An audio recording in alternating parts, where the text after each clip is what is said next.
Okay. Well, thanks for letting me come in today, Christy. I knew that you were doing a lesson on genetics and Punnett squares, and I was excited to come see it. So I had a lot of fun. How did you think? How did you think it went? I think my lesson went really well. I planned for it. In fact, a few weeks ago, I went to some training and I thought I'd try to implement some of that training in today. So that's why I did the interactive word wall. Oh, so I loved that interactive word wall. So that's what you were handing the kids when they first walked in. Right. Right. When students first walked in, I wanted to make sure that every student had a vocabulary definition, and I hang on to the words myself. Mhm. And so if you noticed, I would teach a little bit. I didn't set a timer because I kind of knew what words I thought about what I was teaching, and I grouped them. And I talked between about 5 to 8 words at a time. Mhm. Notice I didn't make the kids take notes. I found that allowing them time to just listen to me and then we reflect that they're doing much better on my CBAs.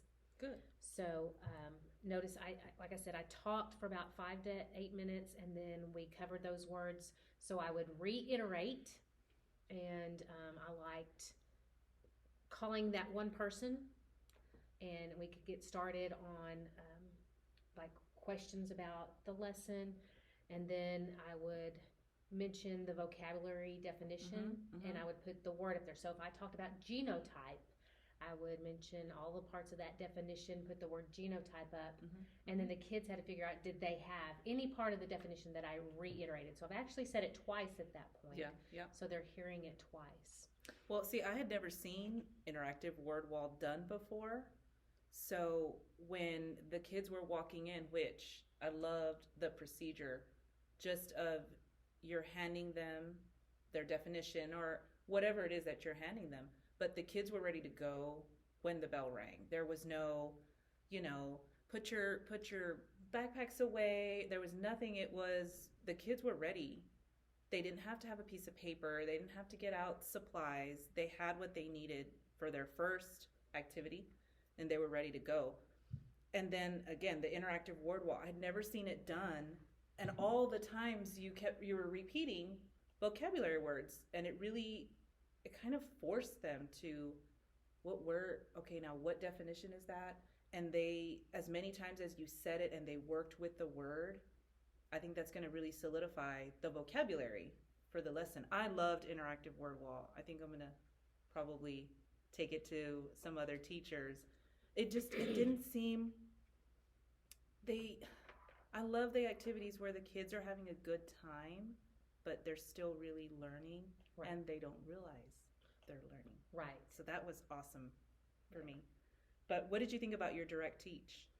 Um, Ever since I've started, since you've been working with me, telling me that I need to make sure that I break it apart, because a lot of times biology can be just sit and get, and I could talk to you 45 minutes at a time about it.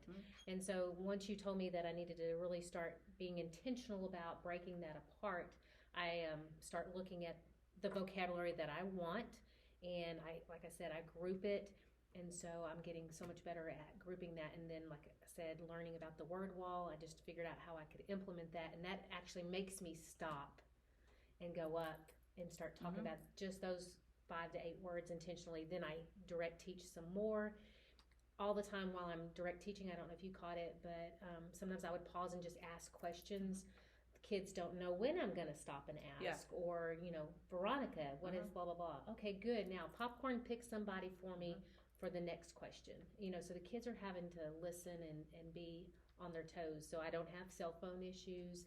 I don't even have earbud issues anymore. And I thank you for working with me on that. Well, that's another thing I was going to tell you about your direct teach is I like the way you're cold calling students. So yours is the last class that I'm going to try to fall asleep in because I never know when Miss Owen's going to call on me. So I liked that. And then popcorn questioning is not something a lot of teachers are comfortable with. You did it great. But I love to see, and this is just me, but I love to see the kids and who they pick for the next question because they're doing what teachers do. They're trying to pick the kid they think is not paying attention. Correct. But so I really liked Excuse me. that you don't do like the choral call when you're asking questions. You really, I know just because we're teachers, we know why we're calling on the kids that we're calling on. So I like that. It holds them accountable. Kind of scary. Yeah. Well, it also allows them time to, if they're like pausing too much, I can interject and say, okay, do a shout out, just like on that game show or whatever, where they, shout out a friend, taxi Phone a cab friend. or phone a friend, right? So that they still feel comfortable, so they don't feel like, because I can remember being in school and we would read down the row, and so I was like, 1, 2, 3, on the fourth paragraph, and I would be reading that fourth paragraph and not listening to the first 3. So I just feel like, keeping them on their toes. And if they can't quite get it, okay, pick somebody else, we'll come back to you, so that they know I'm coming back and that I'm okay with them maybe not getting it completely at that point. So. The other thing I was going to mention too is I felt like your interactive word wall kind of flowed seamlessly into your direct teach. Like, I didn't feel, okay, let me wrap up that lesson and move on to a different activity. They flowed really well together. You mean just like the vocabulary words? The words, of course, connected to the lesson for the day, but just when the word wall was finished, okay, now we're done with that. We're moving on. That never happened. It was just a seamless transition, and your kids were along for the ride. Right. As engaged as they were for the interactive word wall, because that was very interactive. They were up and they were posting and they were talking. They were still that engaged for the direct teach. So I like that. I don't quite know how to reiterate that to other teachers more than just letting them see you do it. But it was a seamless transition. The engagement never like, oh, now she's gonna talk. Right. So you know what I'm saying? Right. I liked the way just that kind of how it flowed. Yeah. That's helpful with biology terms, and I think any science. I think you could do it with math also. I'm not as strong in English, but I'm sure in history, because you have dates and you have people, and you just kind of probably talk about like a time period. So maybe that would be helpful. But I really enjoyed that part of it. Okay, well, what else? We went through, you started your lesson with your interactive word wall. You moved into direct teach. What else are you thinking about your lesson? Well, I didn't do a common formative assessment or a CFA, and so I've been kind of racking my brain. After the lesson, I was like, oh, I forgot. But I did have a lot of vocabulary words that I wanted to cover because we will be going into the lab tomorrow. So I was thinking, and I wanted to run that by you, is maybe I give them a graphic of a Punnett square, since that was part of our lesson, and then I asked them some specific questions from my vocabulary list, and the word wall would still be there before we head in, that maybe asking them from that data, what is the genotype of, and what is the phenotype of, or what's the ratio of, do you see homozygous, do you see heterozygous, pulling those words back in with the word wall. So maybe like as a bell ringer, what do you think? A bell ringer would, because your kids will come back in, because I'm guessing your lab is going to solidify everything you taught today. Yes. So today was like working with the vocabulary and your direct teach, and tomorrow's going to be like they're actually going to be right. If you could give me 90 minutes, I could do it all. But, we have to break it up into two 45-minute classes. Yeah. So then when they come in tomorrow, they could have a bell ringer, and it's kind of refreshing their memories on what they went over today. Any absent kids, you'll probably go over with them real quick, but definitely gives them an opportunity to remember what all you talked about today. There were a lot of vocab words, but like you said, they're still going to be up, and you want them to go back and refer to your word wall. So that'll be a good opportunity for that. And then you're going to do your lab.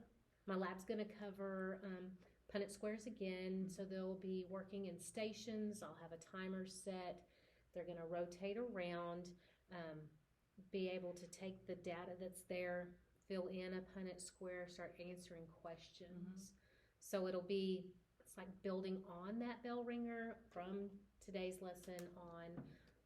So since I have a bell ringer, is there some type of formative assessment other than just the lab work? Like, just in case they don't finish, I can still pause with 5 minutes left and try to get some formative assessment. Do you have like a suggestion? So what if you give them the like parental genotypes and they create the Punnett square and analyze for you?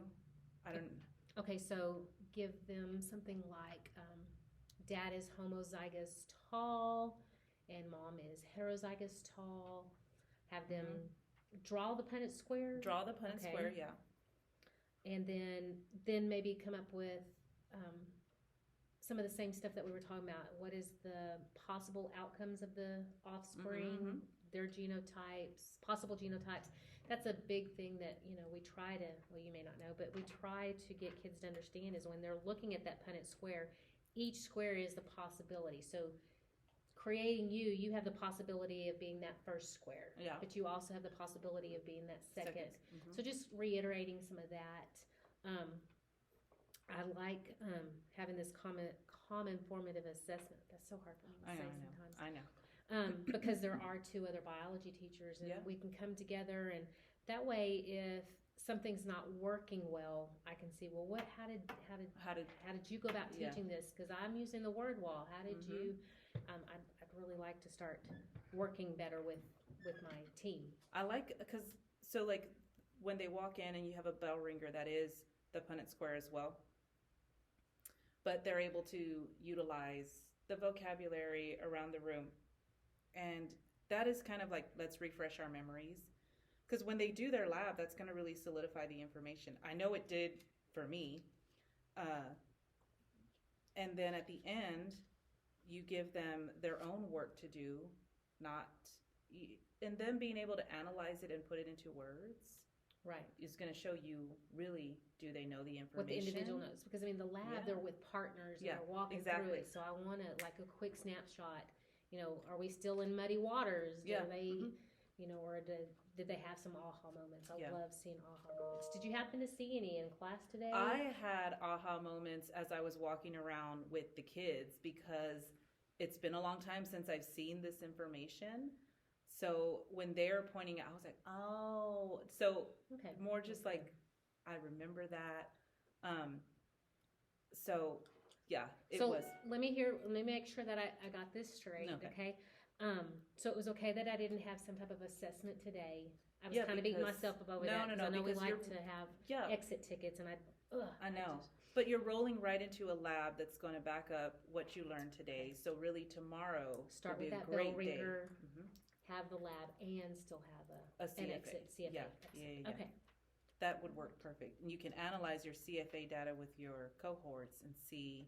Now, will you come into that meeting maybe so you can kind of, because I know you get to watch them, and I don't always get to leave the room to watch. You're right. So you're going to do this tomorrow. Yes, ma'am. Okay. So I'll come. Okay. Definitely watch tomorrow. Watch you give your CFA, and then we'll see. We'll see after you're done with the day and able to analyze. You can see if there's any gaps in knowledge, anything that you're going to have to reteach. And you'll let me know. I'll let you know. All right. But yeah, well, again, thanks for letting me come in today. I'm excited to come tomorrow. Thank you.